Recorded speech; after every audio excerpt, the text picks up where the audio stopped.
Welcome to the Longevity Formula with Dr. Brandon Crawford. Let's explore the new era of wellness. Hey everyone, welcome back to the Longevity Formula podcast, where we explore a new era of wellness through the pillars of faith, light, movement, mindset, nutrition, and science. I'm your host, Dr. Brandon Crawford, and today we have an amazing episode. I think it's amazing because it's one of my favorite topics, of course. So what happened is recently I hosted a live Ask Me Anything session, and we got tons of questions from so many people all about photobiomodulation in laser therapy, right? So photobiomodulation, just a fancy word for changing life with light, right? And that's what that means. One of my favorite topics to dive into.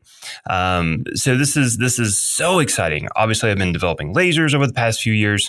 So I was super excited to get all of these questions. I mean, we had a lot of questions, and obviously not all of those questions made it into the Ask Me Anything. I only had a limited period of time. But what did make it in are things like, how can laser therapy help when people are dealing with brain injuries or developmental delays?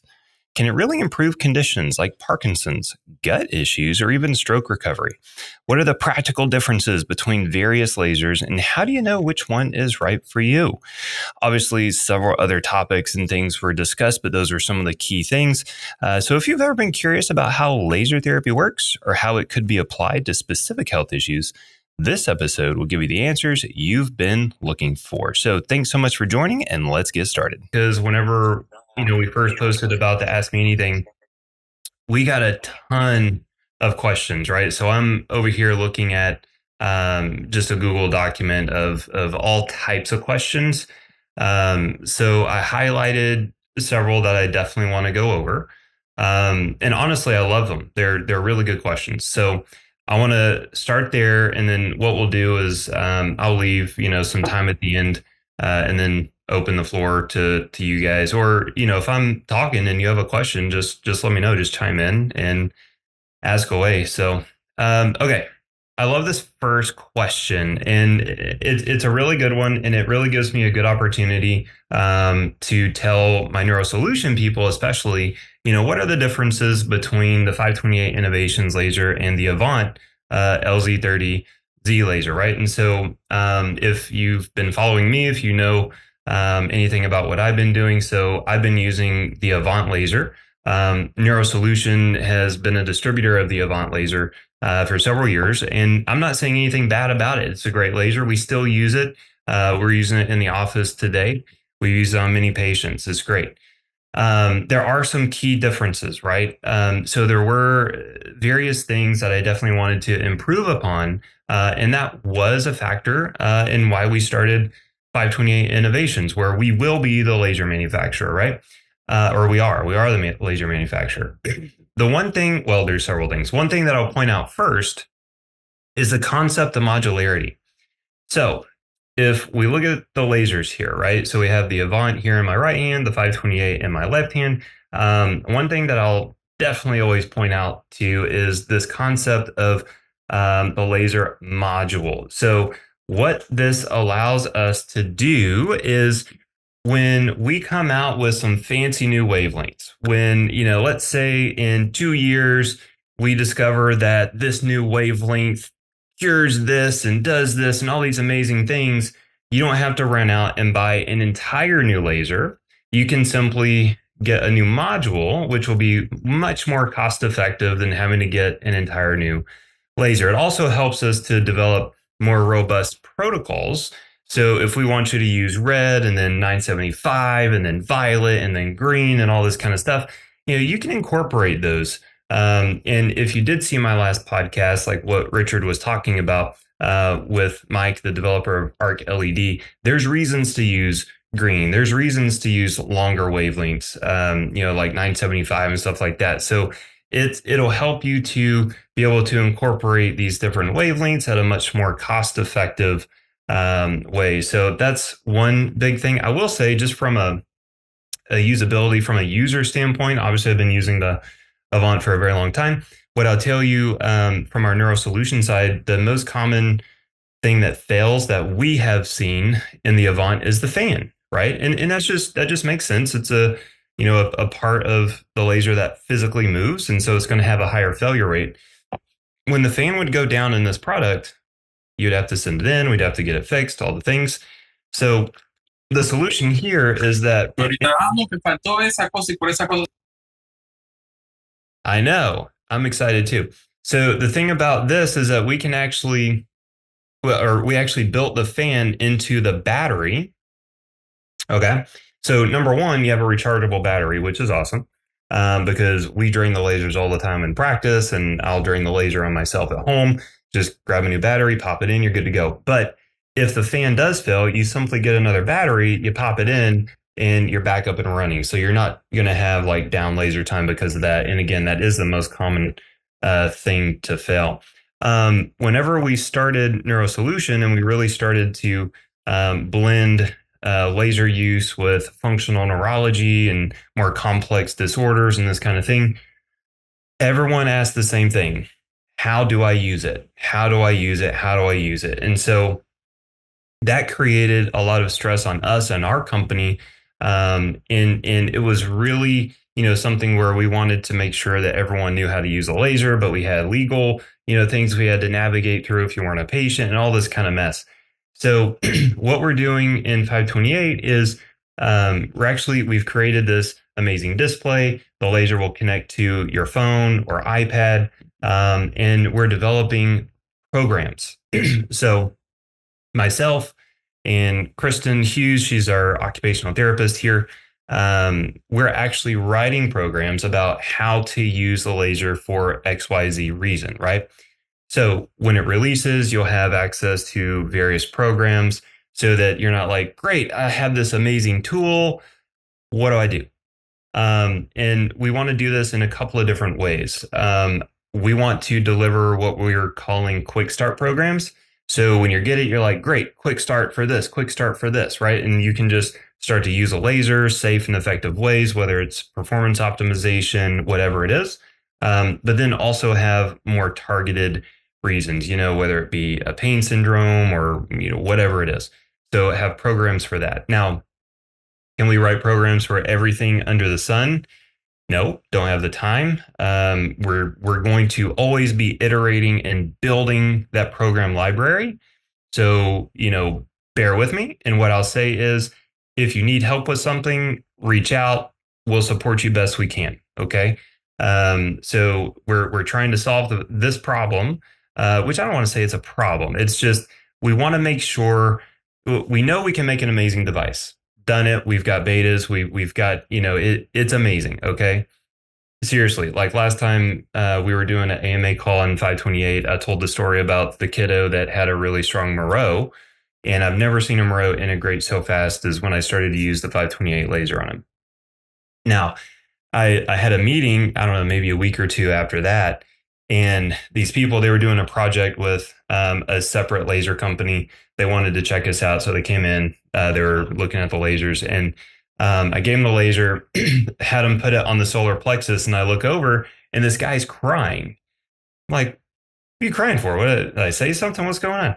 And he's like, I don't know what's going on. Some kind of emotion just released. I have no clue. Like, so I never had that kind of response with a laser before, which was amazing. But that being said, I know we can deliver a device that is amazing, right?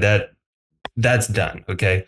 Now we want to make sure that you have the power and the knowledge to use it. Because if I give you the world's best laser, but don't tell you how to use it, I failed. So that's where we really want to excel here.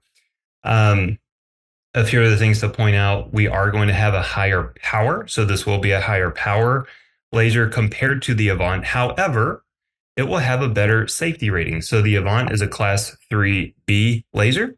The 528 is a class 3R laser. That means it's safer to use in the office. That means for a clinician, I don't have to be walking around with laser safety goggles. If you see that little, this on my wall, this is a little notice saying, hey, I've got lasers being used. I don't have to use those anymore. I don't have to have a laser safety officer, all these kinds of things. So from a clinical perspective, it's a big deal. And it's safer for home. So that's a big deal too. I already talked about the battery.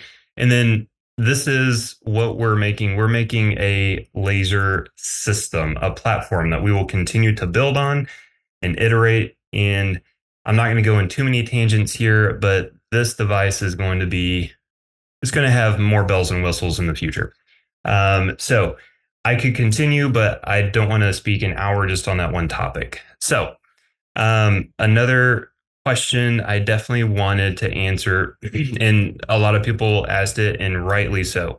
They say, I pre-ordered. When's the first release? Okay. We're still saying Q4. Okay, so we're still saying Q4.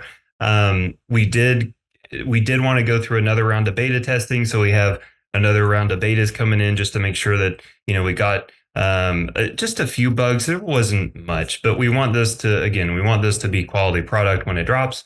So we're still shooting for Q4. I would say most likely a little later Q4. Okay, so that's what we're shooting for now. I'm hopeful. We're doing everything we can. We are definitely pushing this machine as fast as we can. So that's the answer on that. Okay, so I'm going to go to this long list of questions here. All right. How will the laser help in cases of global developmental delay? So that's definitely a specialty of mine. My fellowship is in childhood neurodevelopmental disorders. So I've been using lasers for developmental delays, autism, any type of spectrum disorder you can think of. Here's what I'll say. If you just use a laser, yes, you'll see results, right? But really what we've seen is it's the combination of co-activation with laser use. So in developmental delays, there's typically areas of lower functioning parts of the brain. There's areas of higher functioning parts of the brain. And so what we want to do is we want to increase metabolic activity, neuronal firing rates in those lower, weaker areas. And then we want to laser over those areas. So it's this concept of co-activation. That's where I've seen the best results. Now, again, will you get results if you simply just laser, right? And I'm speaking as a clinician. If you laser the head, yes, we've seen results like that, and I've had patients that simply, lasered their kiddo with some type of delay. Whether it's autism, ADHD, OCD, Tourette, something like this, and they did see results. And there's several reasons why. It could be inflammatory base. It could be a neuroautoimmune component. It could simply just improve the firing rate of the neurons and whatnot. But again, I will say I think you'll get better results if you do that co-activation strategy.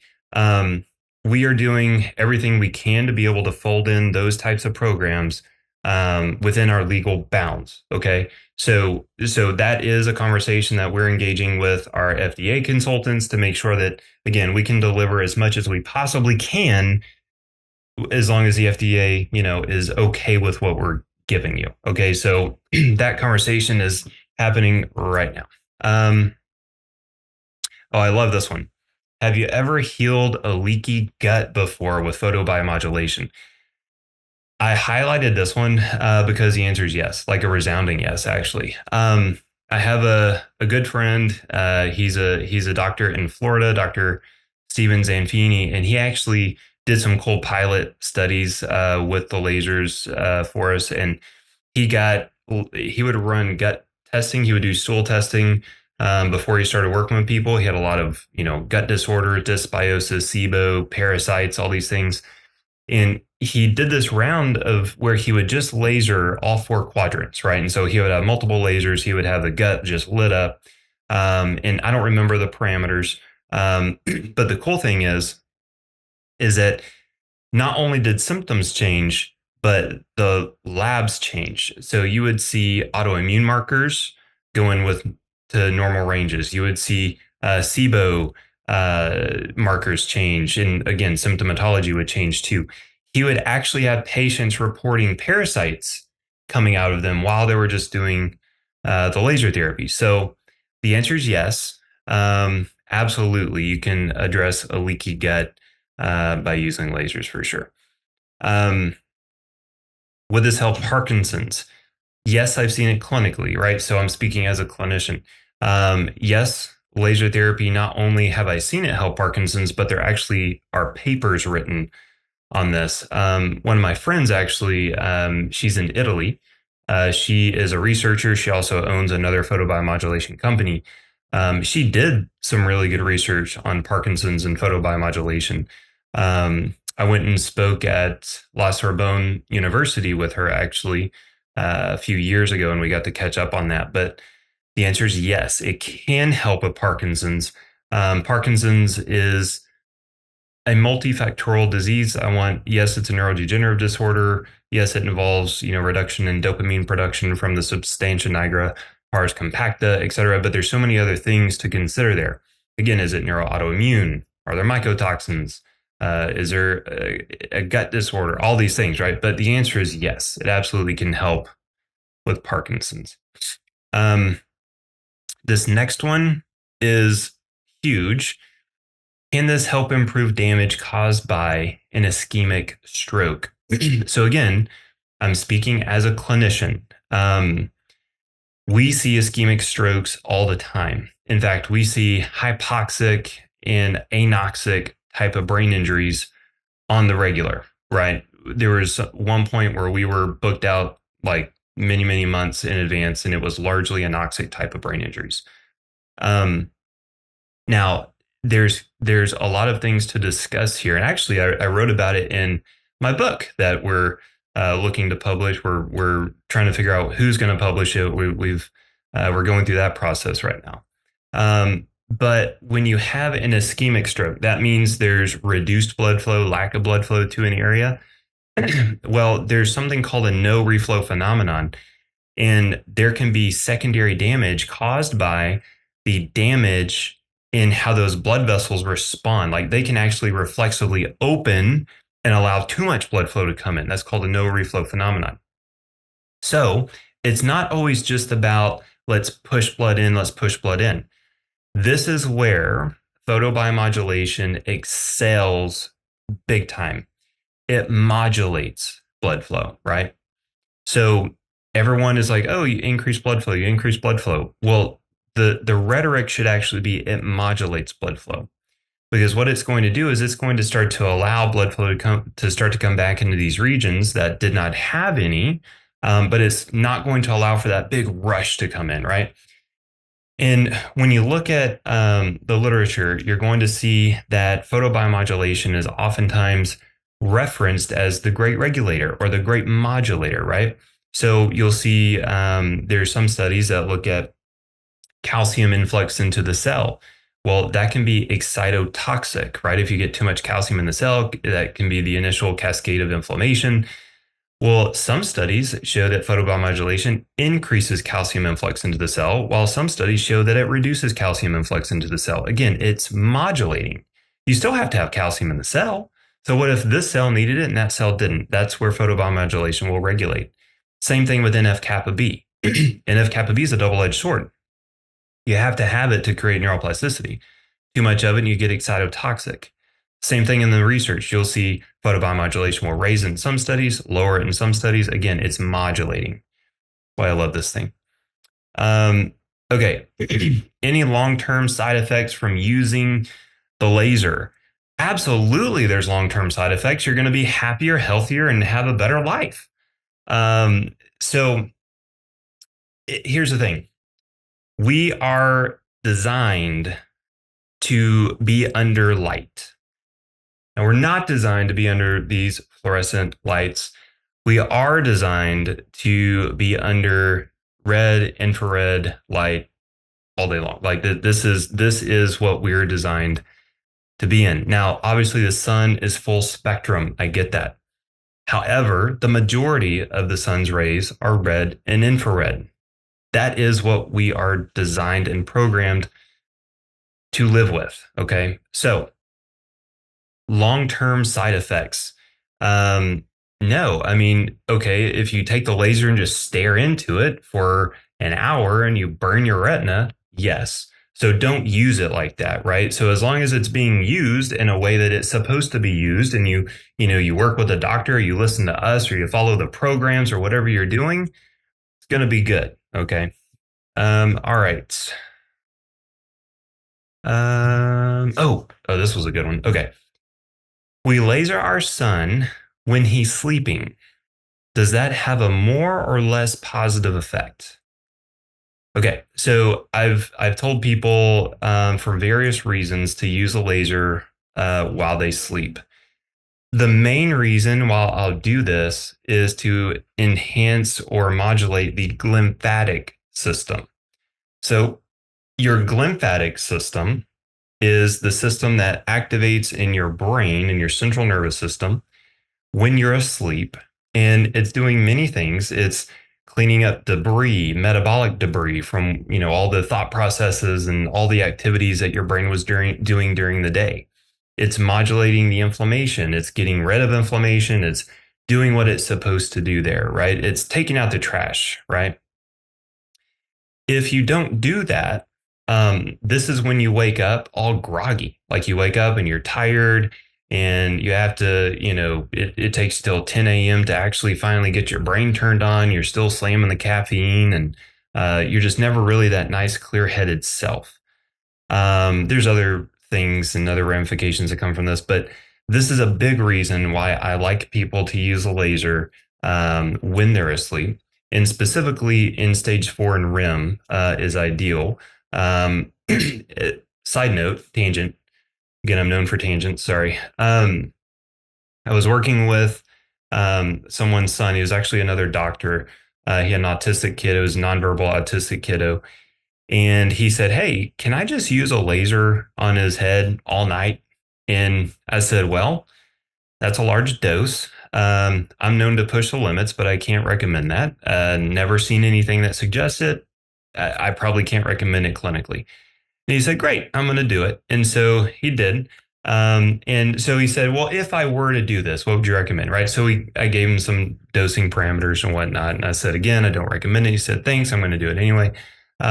He literally, he called me, I don't know, it was like a week later or something, said, "My kid started talking." I was like, "You've got to be kidding me." So he lasered his kid all night. The kid woke up. He was able to begin to speak. It was amazing. So that was interesting. Why? Well, I think there was a heavy neuro autoimmune component to that case. I think that was a big part of that kiddo's autistic diagnosis. And when he lasered all night and he had it right over the top of the head, we had it about a foot away to reduce the dose. He just modulated that glymphatic system, reduced the neuroinflammation, allowed for networks to really solidify. Right, there's a lot of neurochemicals that are solidifying. Whether it be memory or different, they're consolidating different pathways and what. There's a lot of things that's going on during sleep. But it was very, very positive for this kiddo. So I've had people laser their gut while they sleep. Actually, my friend Kyle, right? So Kyle Daigle, when he had a pretty severe mold and mycotoxin exposure, I told him, "Put the laser on your liver all night." And so he literally would sleep with the laser over his liver all night. One time he was staying at my house. I think we were recording something here in Austin. And my youngest kiddo, he was staying in my oldest kid's room. My youngest kid woke up during the middle of the night, went in there, climbed to bed with him, moved the laser out of the way, and climbed to bed with Kyle. It was funny. Anyway, so yes, there's multiple reasons to laser during the night. It's half of your lifetime is spent while sleeping. We're still trying to figure out when and why, are the best scenarios to be able to laser while we sleep, but it's definitely very positive when we've done it. Okay. Does it help with seizures? And then they say specifically occipital lobe.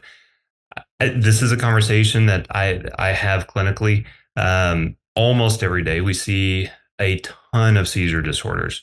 And it's honestly the only reason why we see so many seizure disorders is because of the results that we get. We never, went out trying to, work with seizure disorders. It was just always a byproduct of the types of, patients that we see.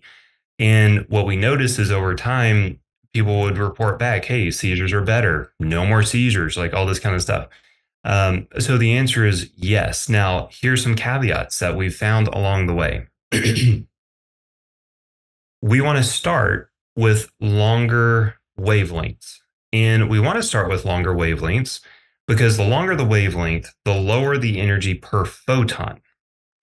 If you go and blast someone with a seizure disorder with these high energy photons, okay, you're going to have a higher incident of increasing seizure activity, whether it be frequency, intensity, duration, something like this.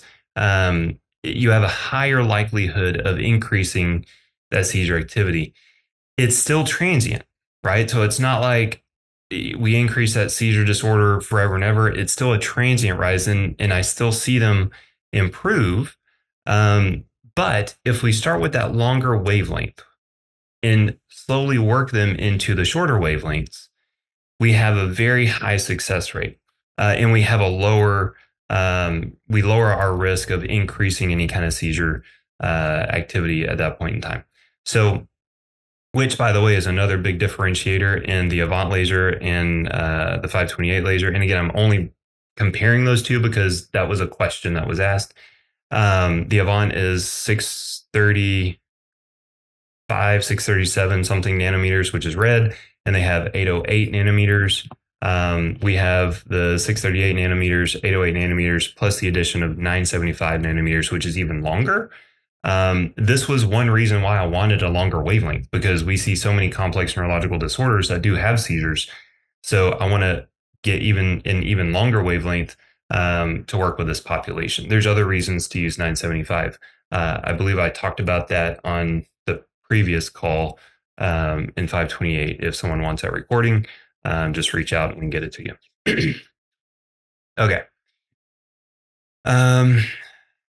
Okay, so Iris is referring to what setting did he use on his son's head? This was many moons ago. Let's see. I'll be honest, if I told you, I'd be reaching into some deep recesses of my brain, and I may not be telling the truth. I don't necessarily know. If I know myself, I probably told him to use 528, 528 hertz, but if he was sleeping, I may not have used that high of a frequency. I may have used more of like a theta or a delta wave. I would have to go back and look at our conversations and see what was used. Sorry. What's a good protocol first thing in the morning? I love this. Okay. So here's what I do. Wake up in the morning. I will do my coffee. I have some peptides I do. But I do the coffee for sure because that starts to get my brain going. That starts to, get my thought process, starts to wake up my brain, all these things, right? So I'm starting to get my frontal lobes going. I will also, me personally, I'm going to do optokinetics. And so I actually pull up, it's an app, it's called Focus Builder. I'll do some optokinetic reflexes with my eyes. I'll do to the left, to the right, up and down. And then I'm going to do some gaze fixation VOR. So I'm going to I'll hold my thumb out, my eyes will stare on my thumb, and I'll just simply go side to side with my head at about this rate. I'll go side to side and I'll go up and down. Okay, so I'm activating parts of my frontal lobe, my prefrontal cortex, my vestibular system. I'll do that. Why? Co-activation, okay? I'll then use the laser. I'll use it over my carotid arteries. I'll use it over my vertebral arteries, and then I'll use it over my frontal and my prefrontal cortex. I will also use a beta wave. So I'll go into brainwave settings and use beta, and I will use the infrared, the 975 nanometer, and I will use it transretinally. So I will use it through my eye. I'm not advising you do it. Tell me what I do. I do that because of the pilot studies that we've done in my office where transretinal photobiomodulation changes brain waves within seconds. So with that information, and I feel it, like I'll do it for literally like 20 to 30 seconds. It's not like I'm sitting there for an hour, right? I'll feel it. Like I'll feel my brain wake up. So what we're doing with that. So I reached out to an ophthalmologist I know. We're forming a study where we're going to find safe doses. We're going to measure the retina and the optic nerve. We're going to look at it. We're going to scan it. We're going to do this transretinal laser application. We're going to note the changes in the brain, but then we're also going to note Did we do any damage to the retina? Did we do any damage to the optic nerve? That way we can then turn around and say, hey, here's the safe parameters. Um, on that same topic, I was diagnosed with glaucoma way back in the day. I don't have it anymore. It's not diagnosable. I can show you my scans on all the things. Was it because of how I laser around the eyes? I don't know, but I think that was a big factor. Okay, so that's my morning routine, right? I'll also laser my thyroid, which this is a little segue. That was a question. Can you laser the thyroid? If you can't, then I'm screwed because I laser mine every single day. I've got pretty well, it's not severe anymore, but my thyroid was a big reason that I actually sold everything and moved to Costa Rica. I mean, my TSH was a 25 back in the day. So I had primary hypothyroid and I also had Hashimoto's, so an autoimmune thyroid condition. Now, back then, the studies were just coming out. Now there's studies that show if you laser the thyroid, it improves thyroid medication, right? So it improves how well the thyroid medication is working, and you have to lower your dose. I will tell you that I've had to lower my dose. Hey, Sherry, good to see you. I actually started with a 200 microgram Tyrosint dose. So I use Tyrosint, so liquid thyroid medication. Once I've been lasering my thyroid consistently, I actually had to drop it down. I think I had to go down to 175, and now I'm down to 137. If I take higher, I'm like anxious, jittery, heart palpitations, like it's too high of a dose. So for me, is doing some really good things, right? So that was a question later on down the list. Can you laser the thyroid? The answer is yes, and you should. Okay. From Andy here. Can laser therapy help with hemiparesis? Yes, you can come into our office almost any day of the week and you'll see some flavor of hemiparesis, whether from stroke, brain injury, infection, something. And yes, we use laser therapy for that very effectively. From a coactivation standpoint, you want to activate the paretic areas, right? So if it's a hand, you want to activate the hand, whether you're using vibration, deep pressure, some type of movement strategy, something like that. And then you want to laser over the same side cerebellum. So if it's my right hand, you want to laser over the right cerebellum. You want to laser over the opposite side parietal lobe, the opposite side motor strip. That's, if I don't know exactly where the lesion is and all that, that's a general outline. So the answer is yes. It's a resounding yes, actually. Okay. Going down the list. Any plans for blue or green laser? Yes. We already have a green and violet that will come out very quickly. We do have betas on those. So the first focus was red infrared release, right? So that's first focus. Quickly thereafter, we will have the violet and green release. And again, that'll just be the module, right? So you don't have to buy all this other stuff. You can just get the module, plug and play. There you go. You got a whole new laser, right? For a fraction of the cost, which is fantastic. What I'll say is green is blowing me away. Green is something that I've wanted for many years. It is blowing me away. Okay, so I've been able to use our beta green, and my son, he has eczema. I think I talked about it in a podcast, but basically we went to I think it was Barcelona. He got a big exposure to nickel, and that he developed a pretty good flare of eczema. We did detox. We were doing all the things we know how to. Got better, yes, but it was still lingering. I brought the green laser home. I lasered over his eczema, and he woke up the next day. It was literally like 40% better. I was blown away. I didn't expect it. Um, Green really structures. It structures our exclusion zone water, and it has an influence on us at the DNA level, right? So green's huge. It's a carrier frequency. It really, really, truly does have a completely different mechanism of action. And honestly, a lot of that is still yet to be understood. So I'm super pumped to see that. Blue. Blue's interesting, guys. It's like I get excited about blue and then I get depressed about blue and then I get excited about blue. Of course, if you don't know about the information talking about how blue light influences your melanopsin and all these cells, these cells in your eyes and your brain. The blue light can have a negative impact on your circadian rhythm, your circadian biology.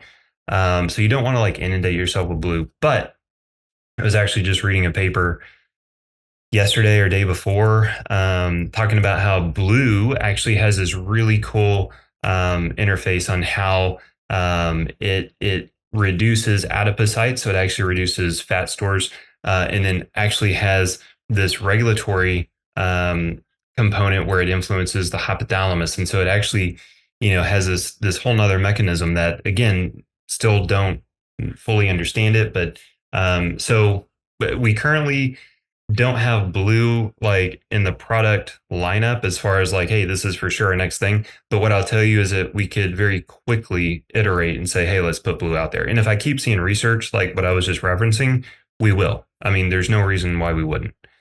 Can laser therapy help? This is from Sarah Jane. So, can laser therapy help with lesions due to MS?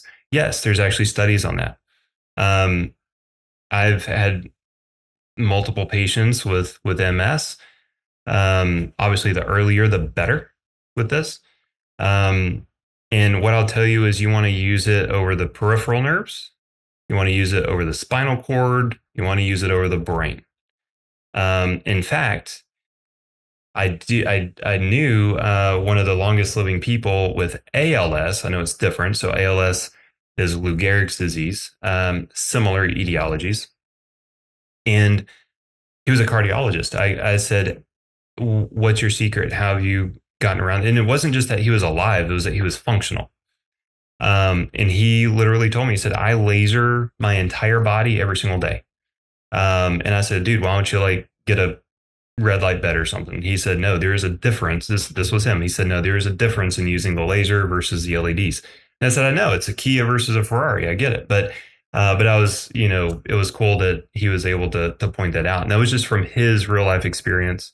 So can it help? Yes. Does it? Yes. There's literature on it. Absolutely. What additional training or education is required to start working in this field? This field of photobiomodulation does not technically have a clinical designation, right? So photobiomodulation is more of a modality added to another field like functional neurology or physical therapy, oncology, right? So it's more of a modality.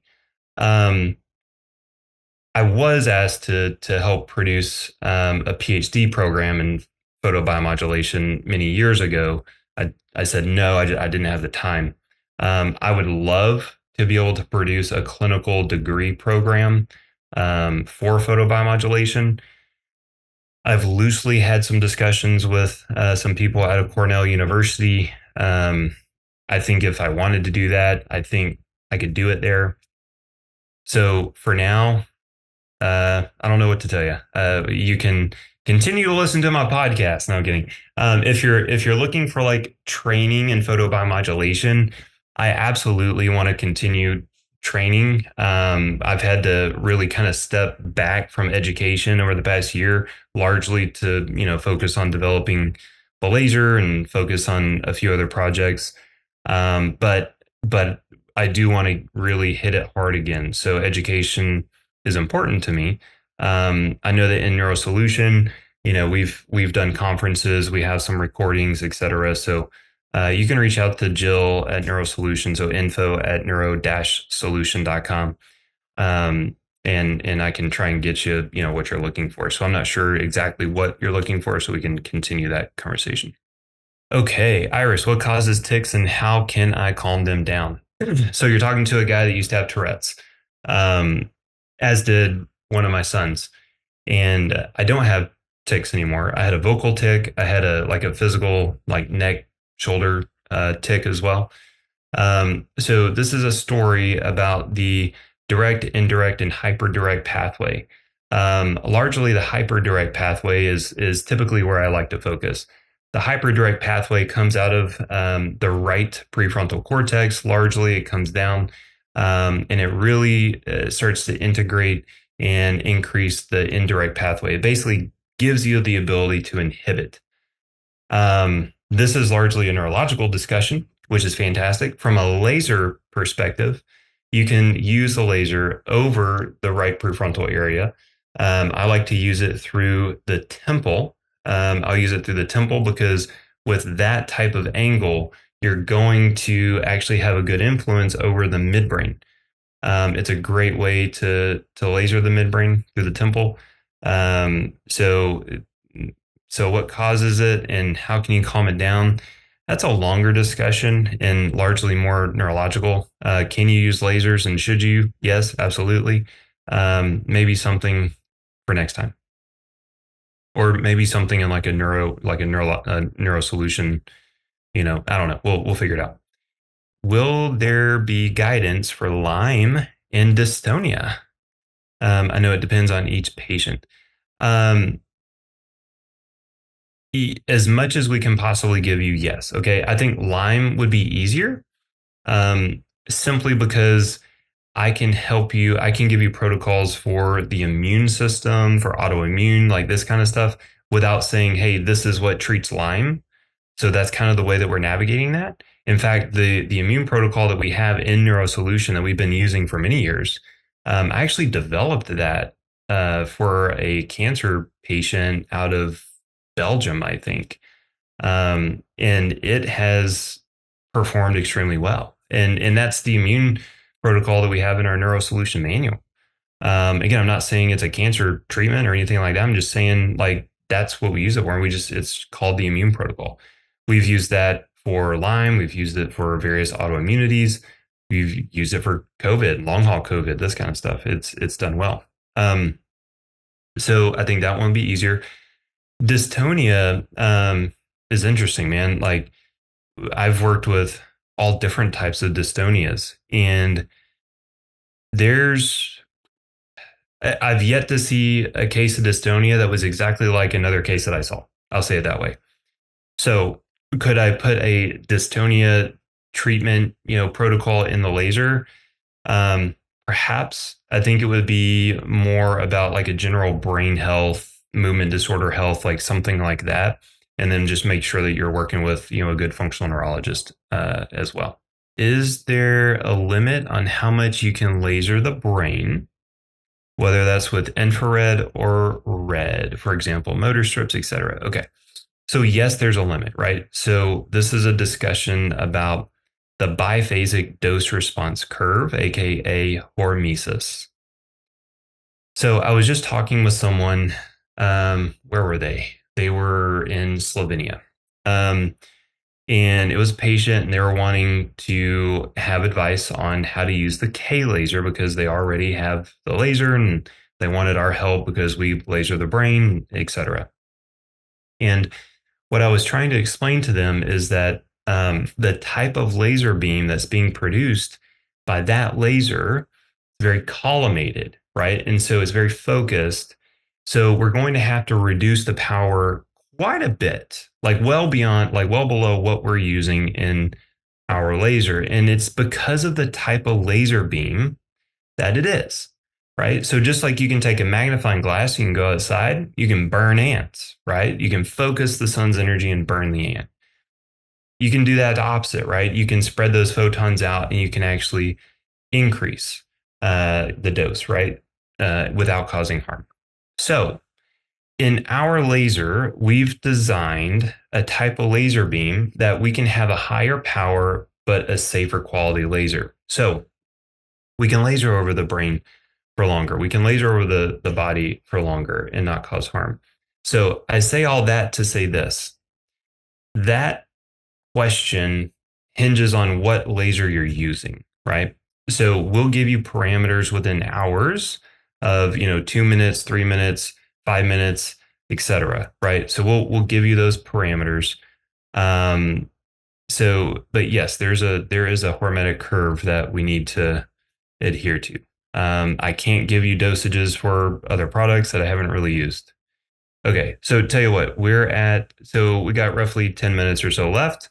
Um, does anyone have a question that they want to open up and ask? Good question. Yes. What is the runtime on the battery? Oh my goodness, that was a question from last time. Okay. You're talking about running it all night, and what is the runtime? Oh, he had it plugged into the wall. Okay. When it went all night. Yeah, it was plugged into the wall. Runtime. Okay. I want to say the runtime is close to 2 hours if you just turn it on and leave it. Okay. And that will depend on, what frequency are you pulsing, the temperature of the room, etc. Roughly probably around 2 hours. Were you the one that asked the question on the battery last time? Maybe. So the fan is built into the battery. What does it Yeah. cost to replace the battery if it has to be replaced? What's the cost of the battery? If you have to replace it, yeah. What if the fan goes? Probably about $3 million. I'm joking. I'm joking. I'll be honest, I don't know the hard cost on it. We're not going to be making money on, selling you parts if something fails, right? So obviously there's going to be a warranty. If you're under warranty, then it's no cost. If it's outside of that warranty, then it'll be basically whatever the cost is of that product or of that part. The reason I asked that, it sounds like that's the only moving part on it, so it's most likely to fail. The Correct. fan. Yeah. Correct. Yes, absolutely. One other question I have lung problems. Will the laser help me with congestion in my lungs?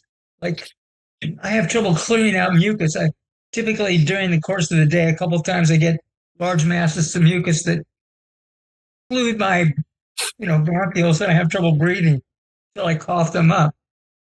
Will I get any benefit from lasering my lungs? I highly expect you to. Yes, I would be surprised if you started using this and you didn't see a benefit. So I do expect you to get better. Yes, That would be major for me. Major.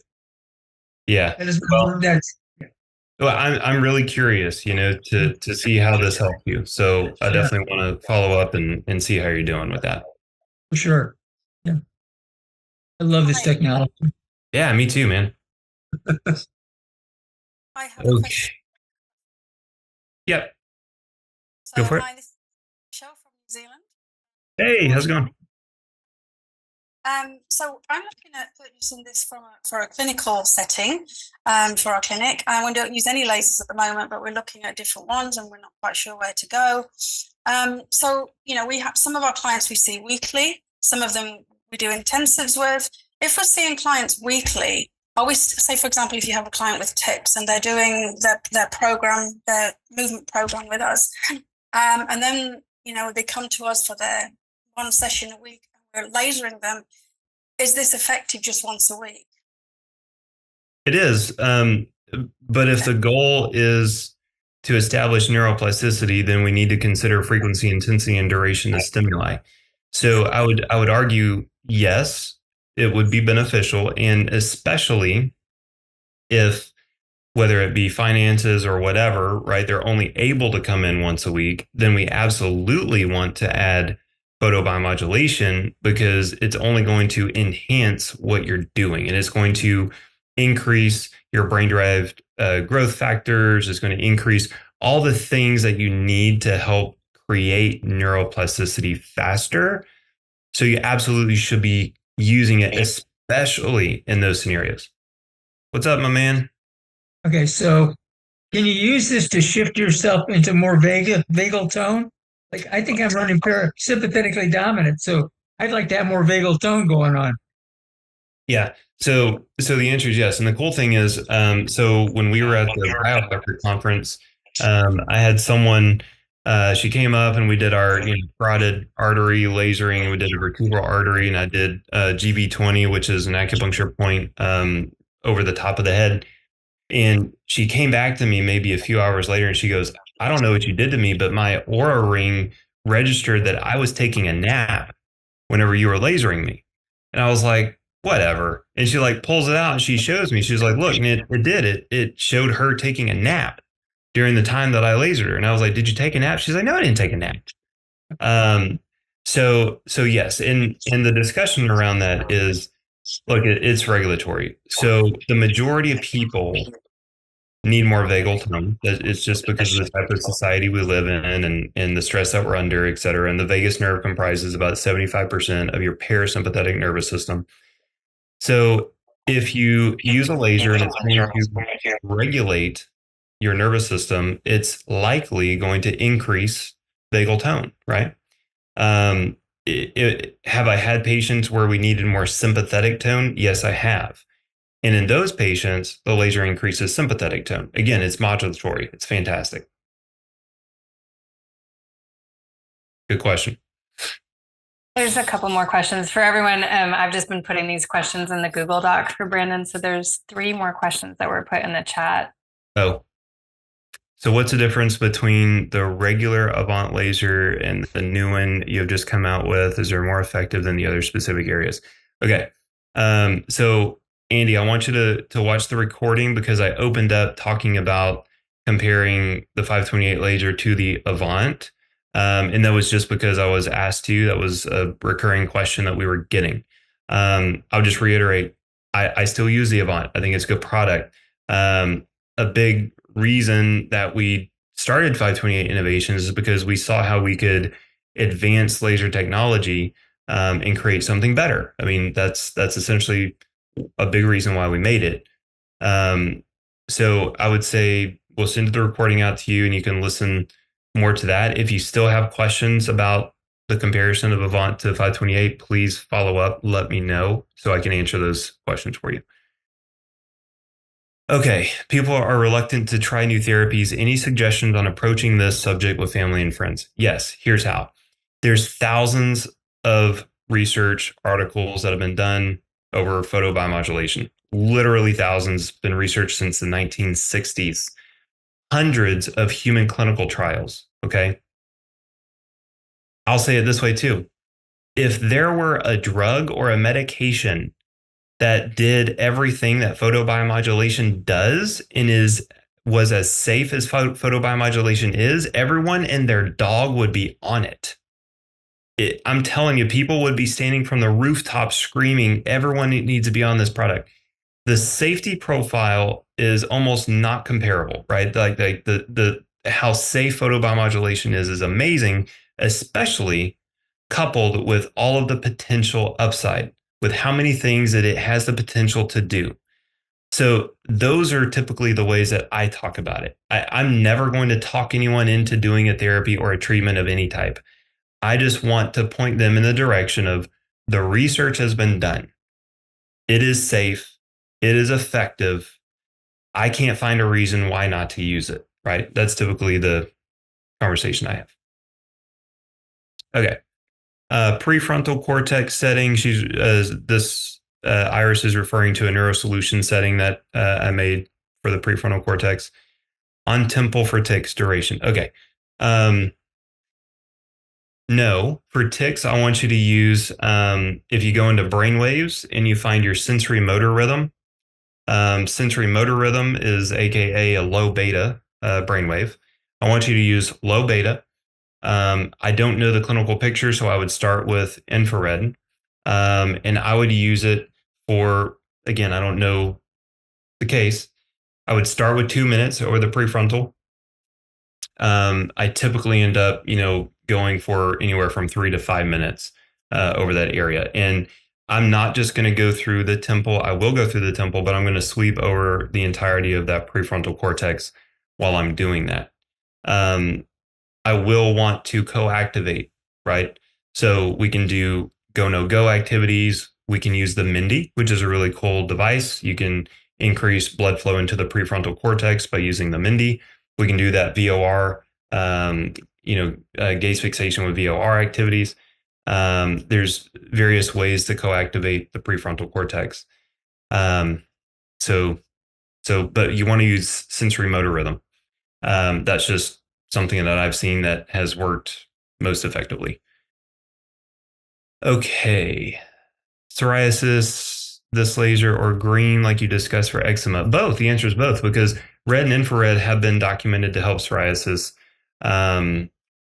Green, I can't say that I've used green laser on psoriasis. I expect it to work very well. We'll see. I think we have a potential, I guess, pilot study, if you will, or case study that I believe are planning to use the laser on for psoriasis in 528.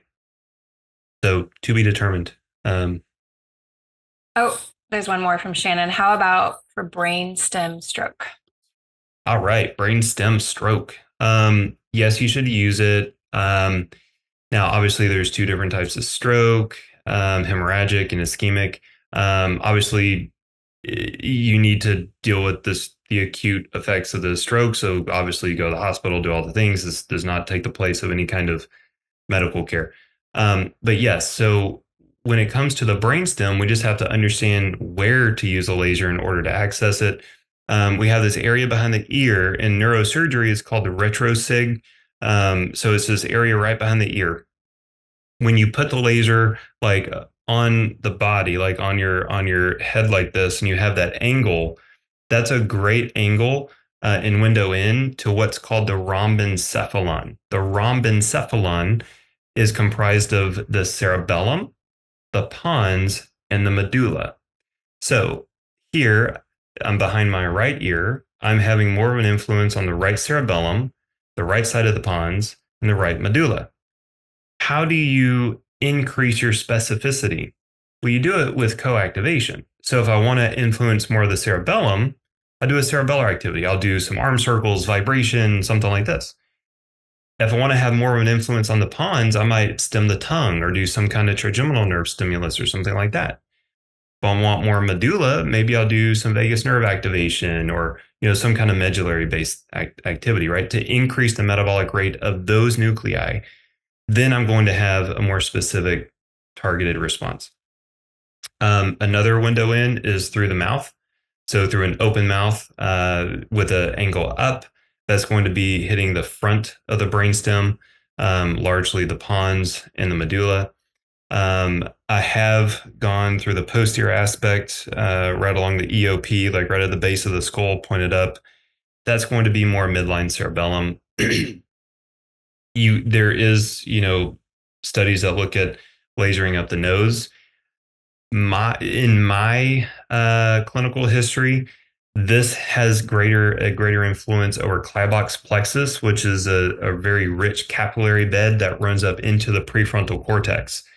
So I think lasering up the nose has more of an effect on the prefrontal cortex. I've seen better midbrain influence by going through the temples. So that's just my clinical experience.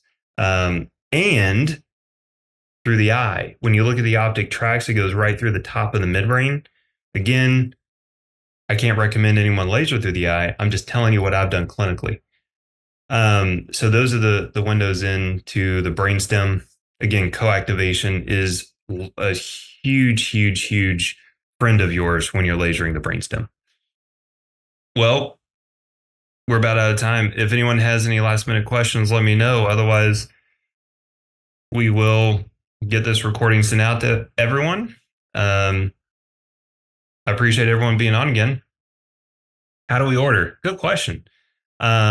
So if you're a NeuroSolution patient, NeuroSolution provider or whatever, you can reach out to Jill. That's info@neuro-solution.com. 528 Innovations, we have Stephanie. She's on the call right now. I know many of you are working with her, so I want you to order through her. So you can either reach out through Stephanie, through 528. If you're with us in NeuroSolution, you can reach out through Jill. There's websites, there's emails. If you need anything, just reach out to us and we'll help you out. Okay. Cool. Well, I really appreciate everyone taking time out and joining me today. Like I said, we'll we'll get this recording out to everyone, and I look forward to next time. Thank you so much, guys. We hope today's episode has inspired you to take that next step toward your best self. Remember, the path to longevity is paved with small, daily decisions. Your journey is unique, and every step, every choice, brings you closer to your ultimate vision of a healthier, happier life. For more insights, tips, and resources, visit drbrandoncrawford.com.